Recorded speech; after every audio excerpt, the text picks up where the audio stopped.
In the earlier section, I compared the six components of meditation with the eight limbs of Patanjali's yoga. I had to do that to bring in my own theory of unified meditation in a broader and traditional concept. However, it sure didn't make it clearer for you with regards to what it actually means. That is the six components. So, in this section, I will compare the six components with something that will help you actually understand what this six components of actually mean. I'll be making a comparison with a car. Whenever people ask me what is meditation, I always used to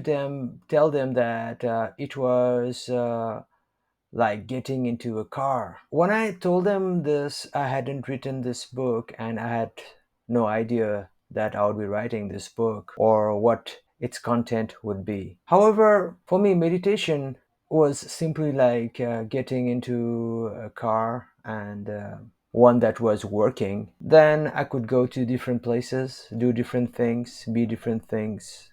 However, the people who asked me about meditation were surely not impressed and they couldn't make any sense of what I tried to say. Most of all, at that time, I was just a practitioner for them, and certainly I never positioned myself as a guru, so it didn't matter. In fact, I never wanted to present myself to a guru to anybody so far because I knew that meditation was over explained and improperly explained. Then myself adding a new explanation would further confuse people. So I always had in mind that I must wait. And then the idea of this book came at this particular time of my life. Now, finally, I believe that I can teach meditation because I have got the material needed for helping the students of meditation and yoga move ahead. Let's start from the diagram itself. As you can see, it is the same pair of triangles that I used before, but instead of drawing a parallel with Patanjali's system, I am drawing the comparison with the various components of a car. So I will again start from the sixth component towards the first one. So I have compared soul work with the accelerator and brakes of the car. Then I have compared the mind work with the engine of the car, the focus with the steering, the unlinking with the gear and clutch, the breathing with the fuel and piping, and finally the posture with the transmission and wiring. Of course, the driver is the soul or the I. Many of you might not be familiar of cars and how they work, so let me just explain to you in a very simple manner. We get into the car and we press on the accelerator so that it moves forward and press on the brake so that it stops. However, if we did not have the steering wheel, then the car would go haywire. So the steering helps us drive the car forward, left, or right. Now that is what most people know about driving. However, it is not enough. For the car to actually move, it needs an engine. The engine is what make the wheels turn. Next, for those of you who are not driving automatic cars, there is the gear and the clutch system. So in order to actually get the car moving, you have got to press on the clutch, and that will help shift the gears so that it either goes into the first gear, second gear, third gear, or fourth gear, or reverse or neutral. The combination of the gear determines the torque or the power of the rotation as opposed to the speed of the rotation. In automatic cars, this shifting of gears is done through sensors and microprocessors, but it's practically the same process. So now you have the engine, but for it to work, it needs the fuel, and the fuel must be taken through pipes into the engine, and then the fume must be thrown out via the exhaust. Without fuel, the engine will not work basically. And if the engine doesn't work, then the accelerator is useless. And if the car doesn't move, what's the use of having steerings? Finally, for everything to work properly in the car, it needs a transmission and wiring. So the fuel gives energy for the engine to work, but the energy or the rotation that happens in the engine must be transmitted to the wheel. So you need a transmission mechanism, and everything must be held together through a chassis. Also, there will be requirement of side lights, headlights, and so on. And so there will be a wiring system running throughout the car. In this way, a car works. So this is how I want you to understand meditation as. We all want to travel in the spiritual world, do magical stuff there, and become anything in that space. We know that we can go fast in that world and we can also slow down. However, like in a car, to achieve that state, you will need the other five components. You will need the chassis, the transmission system, and the wiring system. That alone will not allow us to move anywhere with the car. We will need the fuel and the piping system to make the engine work. Then we do not want to be always on the move, and we will need to stop at times. So we will need to be able to unlink, like with the clutch and gear. Finally, we will have to either move left or right in order not to hit a wall or to reach our desired destination. Once we are able to have all those five components working perfectly, then our car moves, or we are able to progress in our meditation. So I hope that my analogy made total sense for you to understand actually how meditation works and how the six components are related to one another.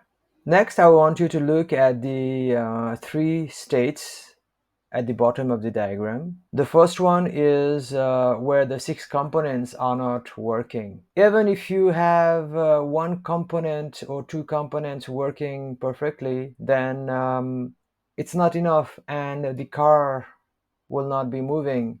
Similarly, your meditation will go nowhere. So you would be just sitting there, closing your eyes, thinking that you are actually meditating, whereas you are just closing your eyes and that's it. Some of you might be practicing breathing, some of you might be practicing focus, some of you might be processing mind work, some of you might be practicing posture, but the real soul work won't be happening. Imaginary soul work can happen as a standalone state whereby the other five components are not working. So when I said earlier that there's a thin line between imagination and actual soul work, this is what I meant. It's not hard to make all the other five functions and components work, but it's very easy to be deluded to thinking that you are actually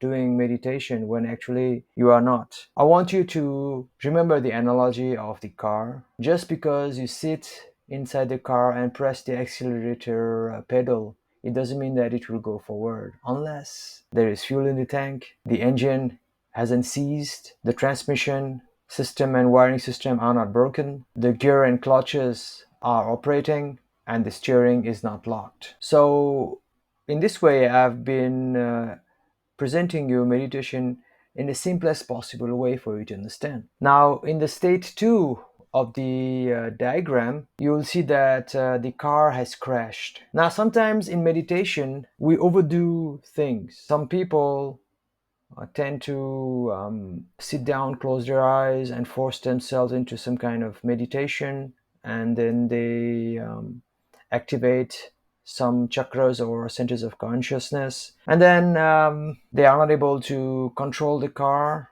The gear system is not working. The steering is out of control, and because they are not well trained, their engine or mind work cease.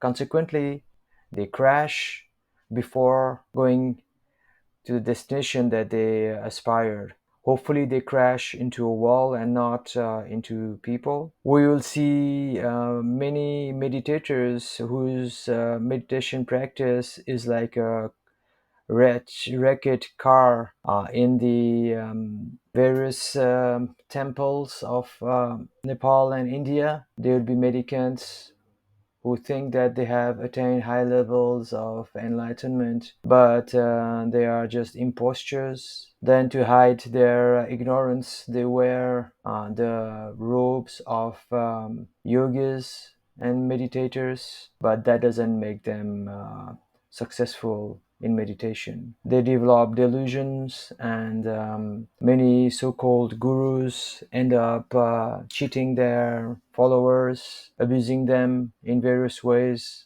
all because their various five components are not working, and they are just imagining that they are doing soul work when in fact they are just being played by their own senses, especially of lust and the desire for power. In the end, it's a very sad state for these people, and they crash, destroying not only themselves but their faith and the well being, both mental and financial, of their followers. The third state is when the six components work perfectly. In that state, when you close your eyes, you are able to attain your goal. It could be as simple as visualizing success for your next day at work. I used to do that a lot myself at the beginning of my career. When I had seminar or training engagement the next day, I used to meditate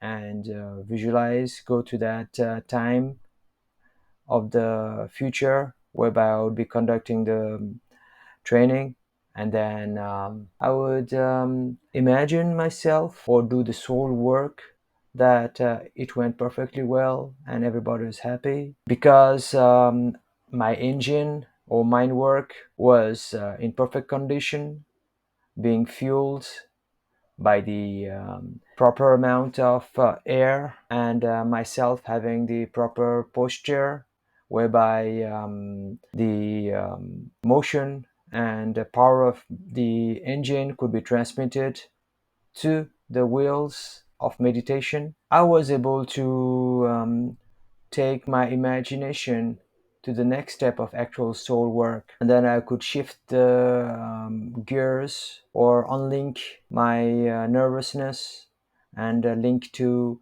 confidence. Then in my meditation I could focus on the success of my presentation the next day amidst the huge crowd of people I never know and who could make or break my career. So in my mind, I was able to steer in the imagination and in the spiritual realm of the next day. In this way, in my meditation, I was able to do real soul work, which was much more than imagination. Needless to say, the next day, my performance was perfect and as good as I had imagined it, or I had done the soul work on the earlier day in meditation.